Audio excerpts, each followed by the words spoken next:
ابھی جو 2024 کا لوک سبھا الیکشن ہے، اس کی اہمیت کے لیے میں آپ کو ایک مثال دینا چاہوں گا کہ دنیا میں 195 ممالک ہے، جس میں سے 194 ممالک کے مسلمانوں پر صرف 4 فرائض ہے۔ یعنی جب انسان کلمہ پڑھ کے اسلام میں داخل ہو جاتا ہے تو اس کے بعد اس کے اوپر صرف 4 فرائض رہتے ہیں: نماز، روزہ، حج اور زکوٰۃ۔ مگر دنیا میں ہندوستان ایک واحد ملک ہے جہاں کے مسلمانوں پر 5 فرائض ہے: نماز، روزہ، حج، زکوٰۃ اور ووٹ بھی ایک ہمارے لیے ایک اہم فریضہ ہے۔ اگر ہم ووٹ کے فریضے کو ادا نہیں کریں گے تو آپ پھر یاد رکھیے کہ ہم نماز جیسے فریضے کو ادا کرنے کے لیے ہماری مسجدیں سیف رہے گی، اور نہ ہی تو ہم روزے جیسے فریضے کو ادا کر سکیں گے، اور نہ ہی تو ہم حج جیسے فریضے کے سفر پہ جانے کے لیے ہمیں کوئی سہولت مہیا ہوگی، اور نہ ہی تو ہم زکوٰۃ جیسے فریضے کو ادا کرنے کے قابل بچیں گے۔ تو اسی لیے ہمیں چاہیے کہ 5واں فریضہ یعنی ووٹ کا حق ضرور ادا کرے۔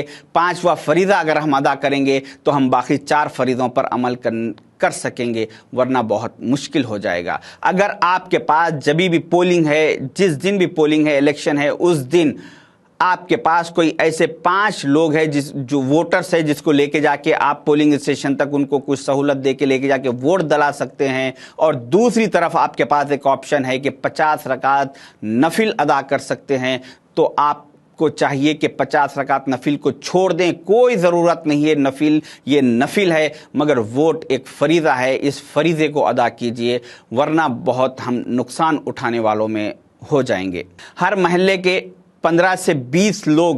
الیکشن سے ایک دن پہلے بیٹھے، ذمہ دار لوگ، نوجوان بیٹھے، اور ایک سسٹم بنا لیں کہ ایک ہر آدمی اپنے اپنے استطاعت کے حساب سے کوئی 50 ووٹ، کوئی 70، 80، 100 ووٹ کی ذمہ داری لے لے، کہ ایک لسٹ بنا لیجئے کہ آپ کا نام کے ساتھ آپ کے گھر کے کتنے ووٹس ہیں، پھر پڑوسیوں کا ان کا نام اور ان کے گھر کے 7 ووٹ، ان کے 8 ووٹ، ایسا ایک 50-100 ووٹ کی ایک لسٹ بنا لے کے آپ لوگ الیکشن کے دن لوگوں کے گھروں پر جائیے، ان سے عاجزی کیجئے، انکساری کیجئے، اور کہیے کہ آپ چلیے، ہم آپ کے لیے کیا سہولت ہو سکتی ہے ہم مہیا کریں گے، آپ چلیے اپنا ووٹ کا حق استعمال کریے۔ مگر جب آپ کسی کے گھر پہ جائیں گے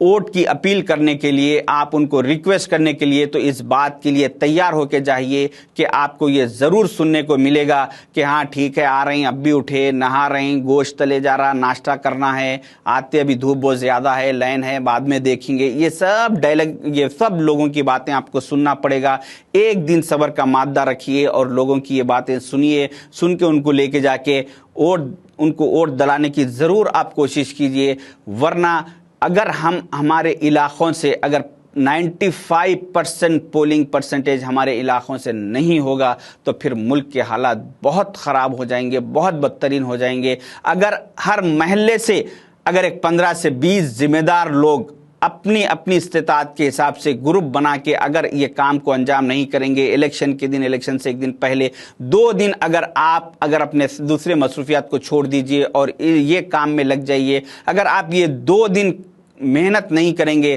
تو پھر یاد رکھیے آپ کی آنے والی کئی نسلیں کوئی کام کرنے کے قابل نہیں رہے گی۔ اسی لیے آپ کو چاہیے کہ یہ 2 دنوں کو اہمیت دے، الیکشن کے دن اور اس سے 2 دن پہلے سب پلان کر کے جو ہے سو آپ ووٹ کا پرسنٹیج بڑھانے کی کوشش کریے۔ اور ابھی یہ وقت نہیں رہا کہ ہم جو ہے سو یہ سوچیں کہ ارے وہ کانگریس کا کینڈیڈیٹ، انڈیا الائنس کا کینڈیڈیٹ ہمارے پاس آیا نہیں، ملا نہیں، پوچھا نہیں، ہمارے کو بریانی کے لیے پیسے نہیں دیا، فلاں، یہ سب سوچنے کا وقت نہیں ہے۔ اگر کوئی آپ کے پاس آئے یا نہ آئے، مگر آپ اپنے حساب سے اپنے محلوں میں آپ ایک ذمہ دار شہری ہونے کے ناطے آپ یہ کام کیجئے، لوگوں کو تیار کر کے آپ جیسے ووٹ دلانے کی کوشش کیجئے۔ اور ابھی یہ وقت بھی باقی نہیں رہا کہ ہم یہ سوچیں کہ ارے فلانا BRS TRS کا کینڈیڈیٹ یا انڈیا الائنس سے جو بھی باہر ریجنل پارٹی سے، ارے یہ پارٹیز کے MLA صاحب ہماری قبرستان کی دیوار کو پیسے دیے تھے، مسجد کو چننا دلانے کے لیے پیسے دیے تھے، ہمارے بچے کی شادی میں آ کے میرے ساتھ گلے میں ہاتھ ڈال کے MLA صاحب فوٹو لیے تھے، یہ ان کے احسانات کو میں کیسا بھولوں،